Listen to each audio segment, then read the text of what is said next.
Hi everyone, we've got this little CL350 up on the stand, as you know, and we've got it running now, which is great news, and we know that it's in quite a good place.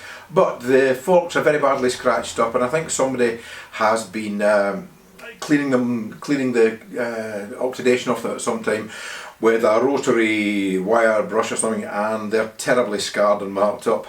So I'm going to drop the front end out and let's get them on the bench and see what we can do with them. The way I'm going to do it is something you may have seen before, and it may not bring them back because they're so badly marked. But let's give them a whirl and we'll see what we can do. Right, to get these off isn't a big deal. We'll take these little clamps off the bottom of the fork leg, drop the wheel out, speedo drive off there. I can tell this has been off before because there's a little lock washer there that goes against the torque arm, or that secures the torque arm to the hub, and that's that's been knocked back but hasn't been flattened back down to secure the lock bolt again, which isn't a great idea. However, we'll take that out and we can get the leg out. Take the mudguard bolts out, that'll fall away, and then we just undo these clamps here and there, and the legs will drop out. So let's do that now. Let's just show you how we do this. It's really not a big, it's really quite a straightforward job. So we'll undo the brake cable there, and just back that right off. I'll be able to get that out.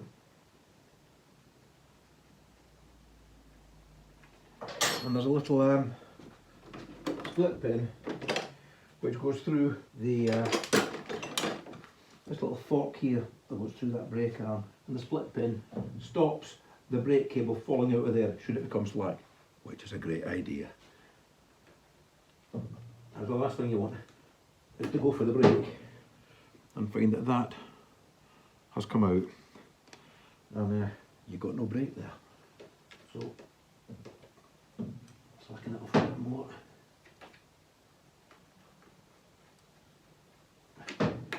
That should allow me to get that in there.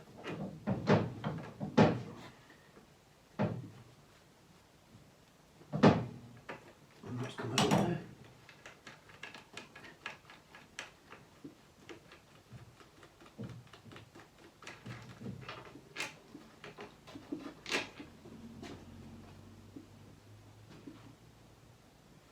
Take off at the top end here, just to give myself enough slack to get it out.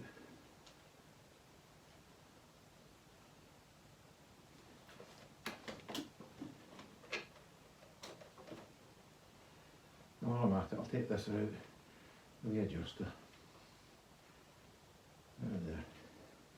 I can clean that up. And put some copper grease on it. And then it'll adjust nicely next time. Speedo drive lives just behind here. I'll just undo these chaps here.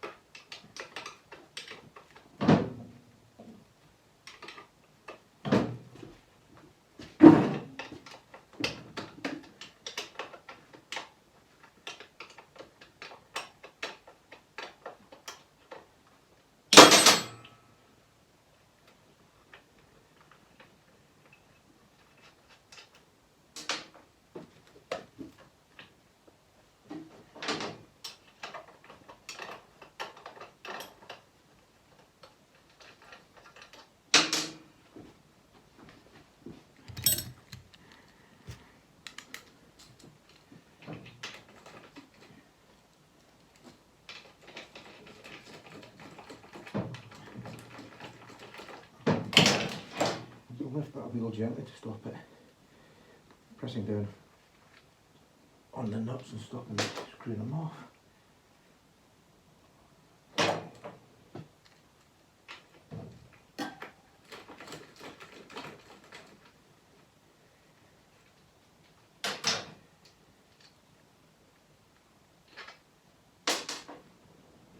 That one was on the rock. You may remember I've mentioned to you before, these are a tall edge and a shorter edge, and the tall edge should be to the front. Well, it was the wrong way around, so when we put it back together, I'll remind you how to do that. in case you've forgotten it.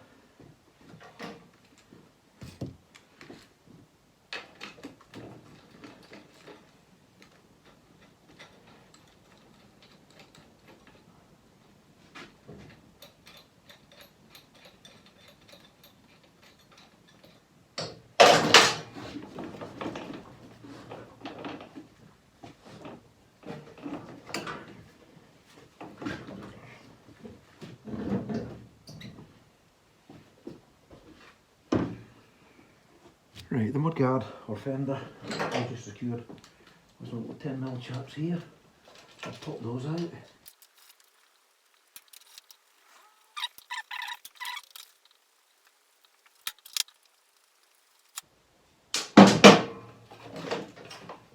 Let's feed those cables up through there.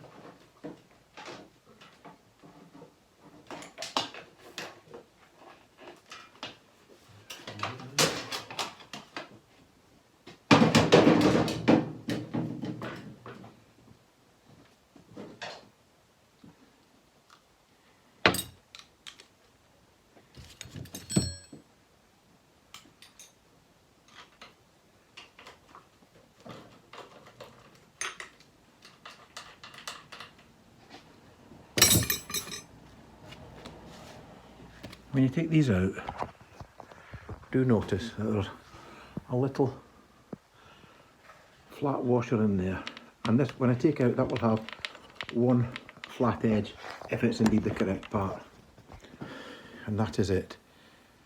Don't know how well you can see that, but that sits on the bolt, and it stops you over tightening the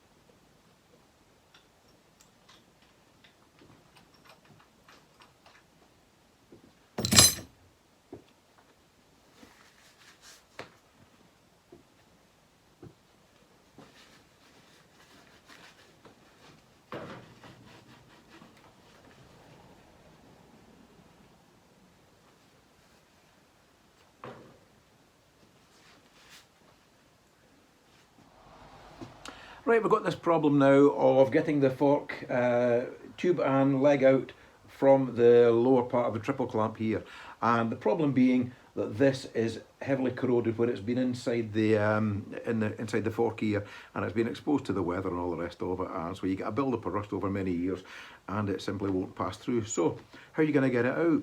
You could take all this lot off here and drop the triple clamp out and put this in a press and get it out, and that would be a great way to do it if you have access to a press. It'd be very time consuming. So you've got a couple of other choices, and they both require the judicious use of one of these. So we either put something in the bottom of the tube, we either put, and personally put a socket on the top and drive it down on the top nut, and that'll drive it through, or you put it similarly, you put something in the bottom there, and you can see that'll come out reasonably easily.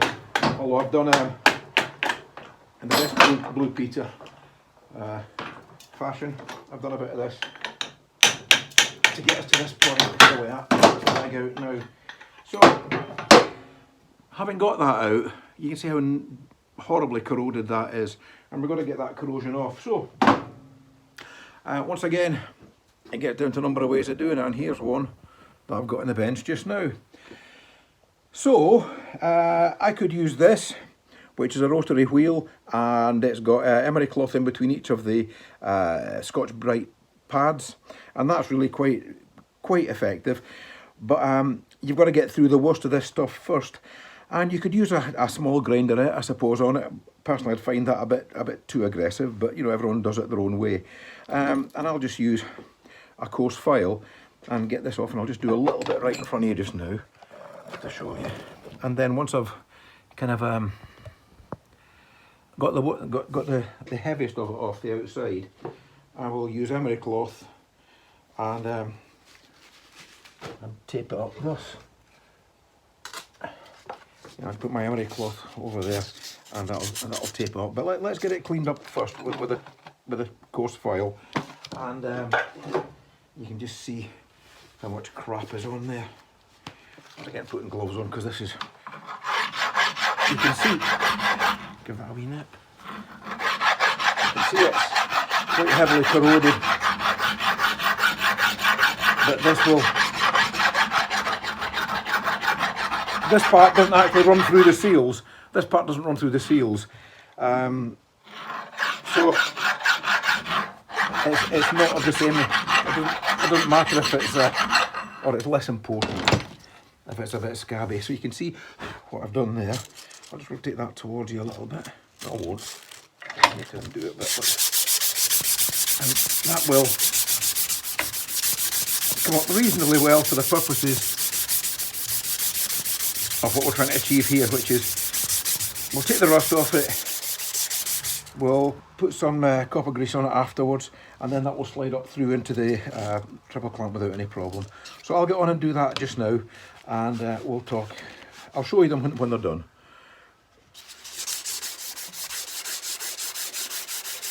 Okay, that's me gone all the way around it now. You can perhaps see the part there. I don't know if you can. That is actually where it sits in the bottom part of the clamp.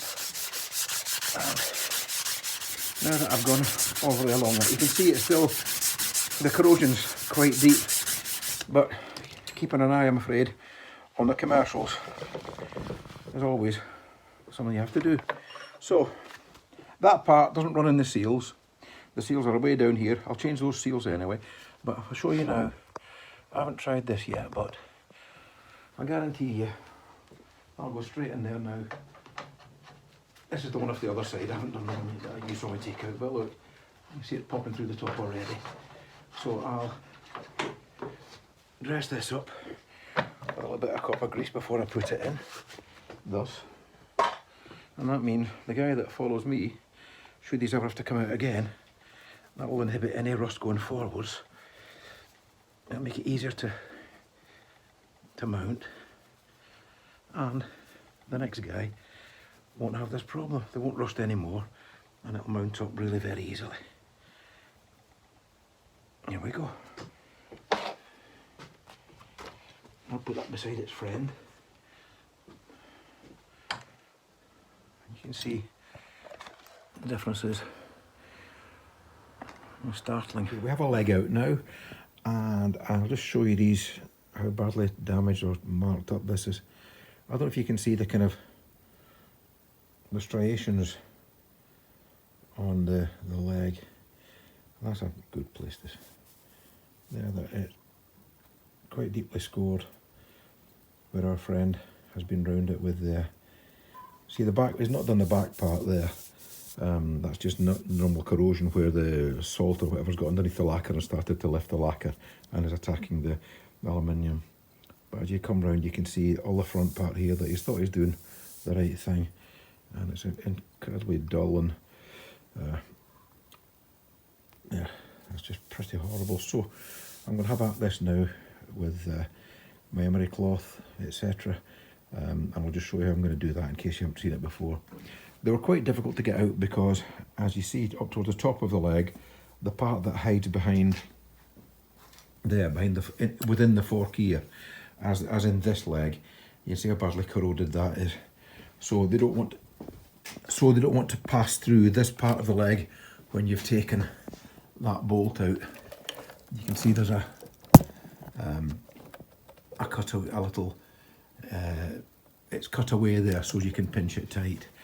So what I'll do now, I'll get my worn emery cloth and we'll see if we can start to clean this one up. So I'm going to just show you once again how to do this. Let me get some gloves on, because this is, always wear gloves, this is just horrible stuff, because I'm going to create a kind of abrasive paste, and if you get it on your finger it won't do you any harm, but God, it takes some getting off. So let's get it down a wee bit there.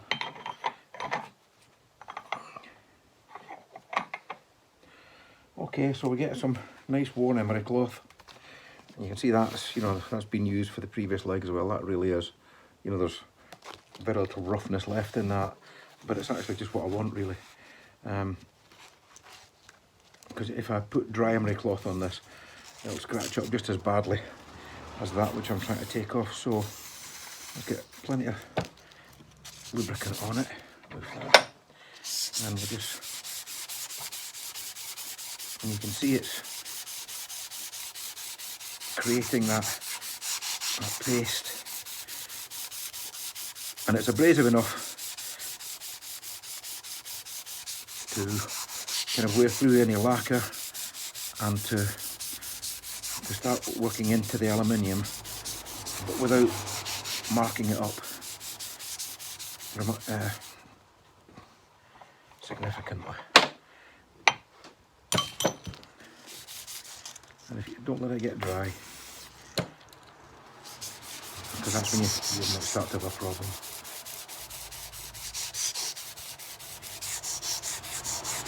Just to keep working gently. I'm not putting lots of pressure on this, just enough to keep the emery tape taut.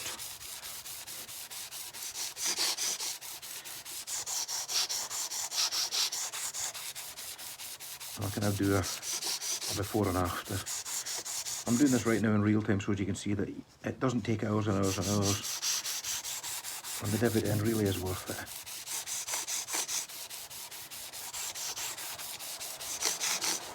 As you can just see, it's starting to get dry there. A bit more gunk on it.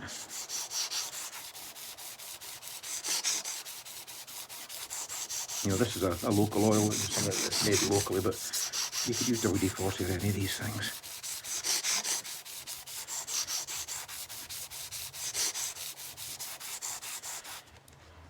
As I'm not hugely concerned about round the back, because nobody sees that, and it's a good place to start if you've got a piece of tape that's quite new and you want to get some of the worst roughness off it before you start working on the part that's visible.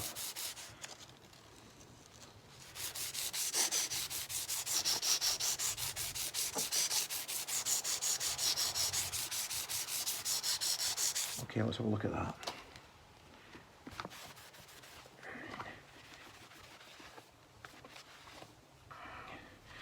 I hope you can see.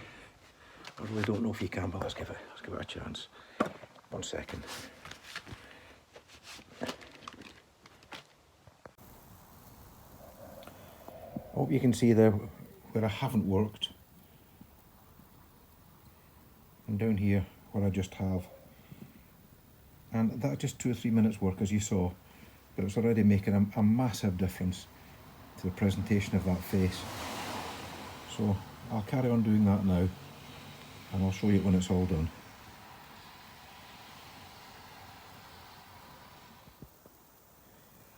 Right, you can see after about 10 or 15 minutes polishing with the worn emery cloth and the light oil, we've got it in a much better state.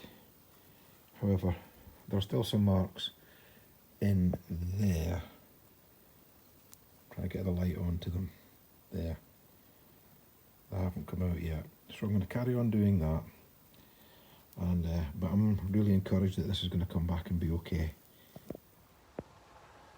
Okay, we've got this leg here now, and you can see how well that's cleaned up. I've already given this a polish up with having, you know, I've been through it with the emery cloth, and then I've cleaned it, and then I've polished it with this is the coarser of the polishing brushes, and as you've seen before, you use your pistol drill and the polishing brush with this kind of cutting soap on it, and it brings it up, you know, really it's made a fantastic difference to that. But what I'm going to do now is just polish it finally and use a different polishing brush for that, which is this one. It's a more fine brush, so I'll put a bit of the magic gunk on it. And just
And you can see there's an area just polished. I'll give it a little rub with this.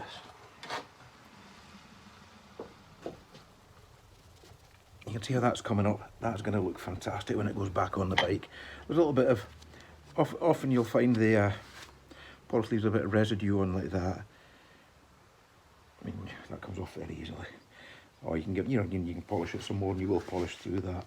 But I think you can see there, from where we started, we're going to end up with a fantastic result here. So I'll carry on doing this, and I'll show you the result at the end. Right guys, here we are. About 5 minutes later, I've polished that with the polishing wheel, and I think you'll agree it's immeasurably better than it was when we started work with it. So I've still got this nonsense to do up here, clean all this up, but the fork leg itself looks great. So that's going to look great on the bike. Right guys, you can see behind me I've got the forks back in and the wheel on, and let's just show you one or two things before we start working back through the bike.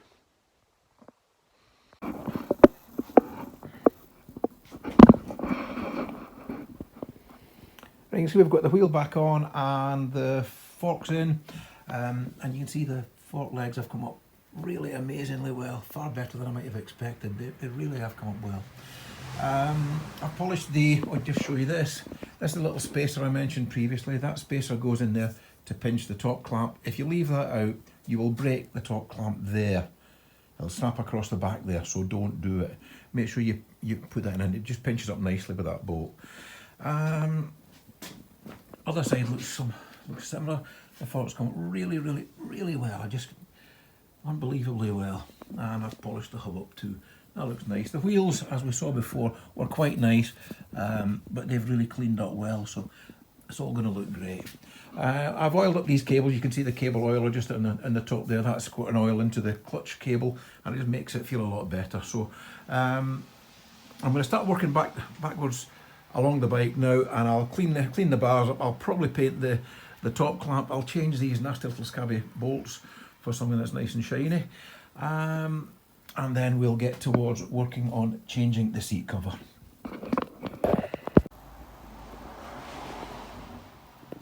But it really is going to make a very pretty bike when it's done. So if you like bike stuff and you like seeing these wee bikes being brought back from something a bit sad to looking really pretty, keep watching guys. Give me a thumbs up, please subscribe, and I'll see you next time. Thanks guys.